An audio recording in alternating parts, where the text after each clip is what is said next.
Have you ever been in a situation where your beliefs and everything that you stood for have been questioned? Recently, I have. And I can tell you that this kind of challenge to the core is a serious matter in many schools. While many students claim they prize individuality, they are often more tied to the rules of the crowd, even to enforcing those rules by freezing out or harassing any person who dares to be a little independent. Instead of promoting acceptance, school environments can stifle independence and crush the individuality and self-expression needed in a free society. Not long ago, I was tested. I found myself caught between to follow the crowd or the value of individuality and tolerance. It was in the middle of my 6th grade year, a time for me when being accepted was really important. I had started to become friends with a new student, whose name I will not reveal due to confidential reasons. She was definitely different from most of the girls I hung out with. Not being the prettiest nor the most athletic, she also had dyslexia, so she wasn't at the top of the class. But I liked her. She was a kind, understanding person who was a talented artist and had her own way of looking at the world. I admired the way she looked at things, how she could notice things that I simply missed. Unfortunately, the ruling group, the most popular people in the school, judged her as an outcast, a person to be avoided. These students chose to focus on her differences rather than all the positive qualities she had to offer. Oh my gosh, she's so stupid. Did you hear she got a D- on her math quiz? Look at her clothes. She somehow manages to dress like a grandma and a toddler at the same time. Her clothes look like someone threw up on them. No wonder she doesn't have any friends.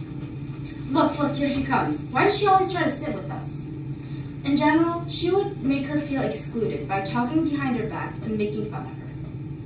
They made it clear that she was unwelcome in the school and that any friendship with her was a frown on. I began to question my own decision and wondered what she had done, as if she must have done something to deserve such treatment.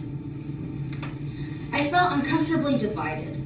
At first, I hesitated to do the right thing. However, I realized that being true to yourself and acting on what you believe in is more important than being popular.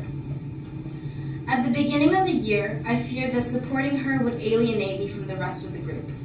So, when people made fun of her, I just stood by and watched, not saying much. I had always prided myself on having good values and knowing the difference between right and wrong. I always looked at myself as an individual, as someone who would follow my own beliefs, as opposed to conforming to the group. However, I realized that just by standing by and doing nothing while others taunted her made me just like the rest of the group. I began to understand her better when we were assigned as partners for a big project.